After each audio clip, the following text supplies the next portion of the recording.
حضرت عبداللہ بن عباس رضی اللہ تعالیٰ عنہ اس حدیث کے راوی ہیں۔ المعجم الکبیر کی یہ حدیث ہے۔ اللہ کے پیارے رسول صلی اللہ تعالیٰ علیہ وسلم ارشاد فرماتے ہیں کہ جس بندے کو 4 چیزیں مل گئی نا، اسے اللہ تعالیٰ نے دنیا اور آخرت کی بھلائیاں عطا فرما دی۔ 4 چیزیں جس شخص کو نصیب ہو گئی۔ یا رسول اللہ کون سی؟ حضور فرماتے ہیں جس کو شکر کرنے والا دل مل گیا، اور کریم محبوب فرماتے ہیں جسے اللہ تعالیٰ کا ذکر کرنے والی زبان مل گئی، اور حضور فرماتے ہیں جسے مصیبت پر صبر کرنے والا بدن مل گیا، اور جسے ایسی بیوی مل گئی جو نہ اس کے مال میں خیانت کرے گی نہ اس کی عزت میں خیانت کرے گی۔ جسے یہ 4 چیزیں مل گئیں وہ خوش نصیب ہے، دنیا بھی بن گئی آخرت بھی بن گئی۔ کامیابی صبر آ جانے کا نام ہے، کامیابی شکر حاصل ہو جانے کا نام ہے، کامیابی میرے عزیز یاد رکھ لیں کہ انسان اللہ کے ذکر میں لگ جائے تو اس کا نام ہے کامیابی۔ ہم نے کس کو سمجھ لیا؟ اپنی زندگی میں ایک تو محنت کریں، نتیجہ اللہ پہ جو۔ دوسری بات، امیدیں ذرا چھوٹی وابستہ کریں، لمبی نہ بنائیں۔ ایک ہے منصوبہ سازی کرنا مستقبل کی، وہ غلط نہیں۔ میرے نبی پاک علیہ السلام کا فرمان کاش کبھی ہم سمجھ جائیں۔ حضور نے ایک دن صحابہ سے فرمایا تھا حیا کرو، کہا صحابہ سے، سمجھایا ہمیں، فرمایا حیا کرو۔ یا رسول اللہ کس بات سے؟ فرمایا وہ والا مال کماتے ہو جو کھا ہی نہیں سکتے، اور وہ والے مکانات بناتے ہو جن میں تم رہ ہی نہیں سکتے، اور ان چیزوں کا سوال کرتے ہو جن کی تمہیں ضرورت ہی نہیں۔ اتنے لمبے محلات، اتنا لمبا چوڑا مال، اتنا لمبا چوڑا پیسہ، اتنی لمبی امیدیں، اتنی لمبی داستانیں، انسان کمزور ہو جاتا ہے، ساری زندگی حساب کتاب میں بیت جاتی ہے۔ دیکھیں نا، حضور علیہ السلام نے فرمایا یہ جو غریب لوگ ہیں نا، یہ مالداروں سے 50,000 سال پہلے جنت میں داخل ہو جائیں گے۔ کیوں؟ اس لیے کہ جس کے بیگ زیادہ ہوتے ہیں نا، ایئرپورٹ پہ پھنس جاتا ہے، الجھ جاتا ہے۔ وہ کبھی ایک آیا، دوسرا نہیں آیا، تیسرا نہیں آیا، چوتھا نہیں آیا۔ اور جو ہینڈ کیری والے ہوتے ہیں نا، 2 جوڑے، وہ تو بس جناب سب سے پہلے وہی نکلتے ہیں، اور ان کی گاڑی بھی کسی رش میں نہیں الجھتی، گھر وقت پہ پہنچ جاتے ہیں، مال تھوڑا تو حساب بھی تھوڑا۔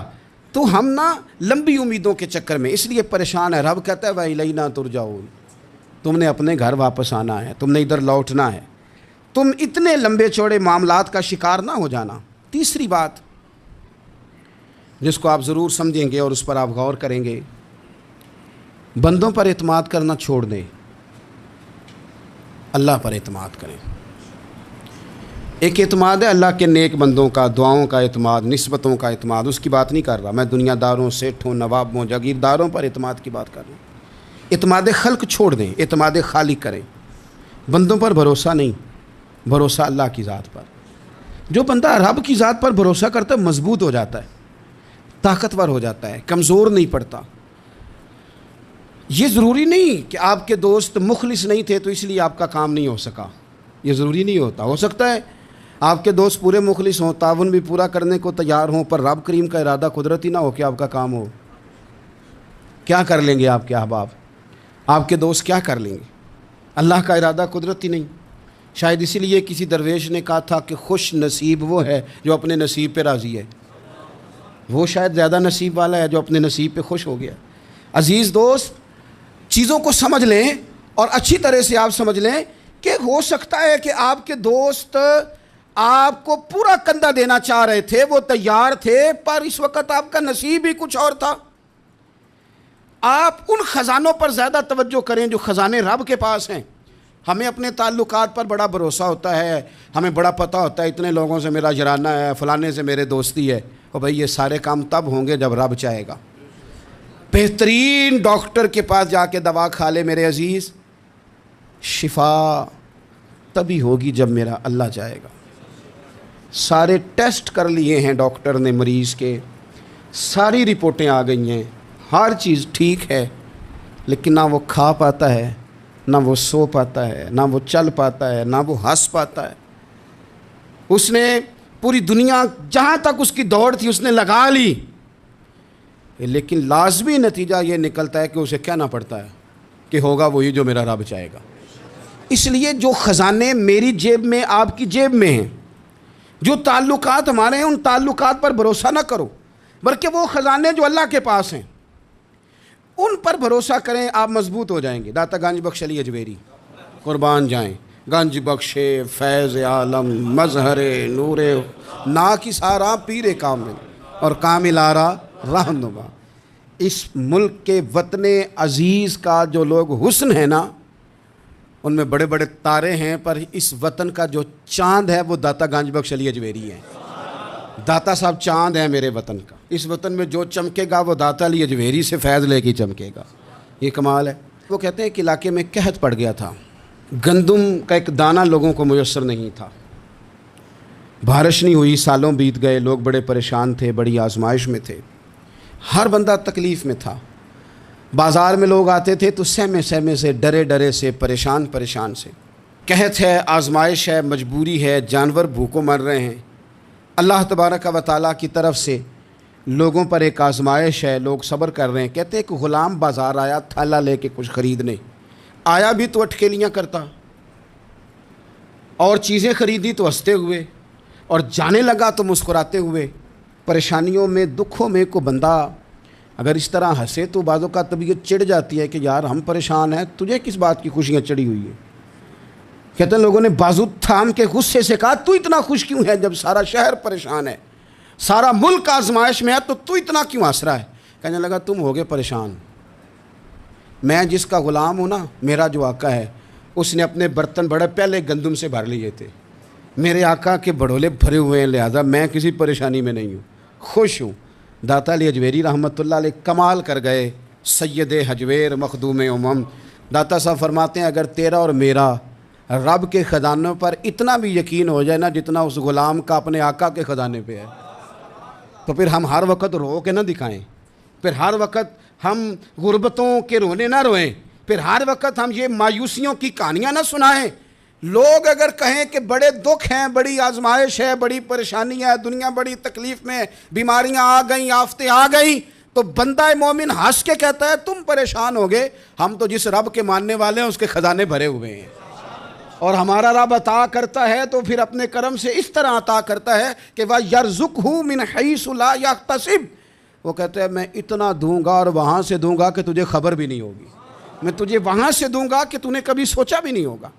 آپ اگر چاہتے ہیں کہ زندگی سکون میں آ جائے، سکون میں، تو لوگوں کی جیبوں پہ نظر چھوڑ دیں، رب کے خزانوں پہ نگاہ جمائیں۔ اتنا نوازتا ہے، اتنا نوازتا ہے، اتنا نوازتا ہے کہ انسان حیران ہو جاتا ہے کہ مجھے اتنا بھی مل سکتا ہے۔ ایک بات یہ میرے عزیز کہ اپنی زندگی میں نا دعووں سے بچیں، دعووں سے بچیں، لفظوں اور عمل اور اٹھنے بیٹھنے، اس میں کسی بھی قسم کے تکبر سے اپنے آپ کو بچائیں۔ بندہ ہی اچھا لگتا ہے، وہ اگر دعووں پہ اتر آتا ہے نا، کہانیوں پہ اتر آتا ہے اور داستان سرائی پہ اتر آتا ہے، اور وہ لوگوں کو آئینے دکھانے شروع کر دیتا ہے، اور اس سے تقوی کا ہیضہ ہو جاتا ہے، نیکی کا بخار چڑھ جاتا ہے، تو پھر بھی وہ پریشان ہو جاتا ہے۔ اس لیے کہ جب انسان پرہیزگاری کی اینک لگا لے تو اسے باقی سارے لوگ گنہگار نظر آتے ہیں۔ آپ اگر سکھ ہی رہنا چاہتے ہیں نا تو عاجزی اختیار کریں۔ کیوں کہ جب آپ عاجزی اختیار کریں گے تو آپ کو اللہ کی مخلوق اچھی لگنے لگ جائے گی، کیوں کہ آپ اپنے سے بھی کسی کو بہتر سمجھتے ہیں۔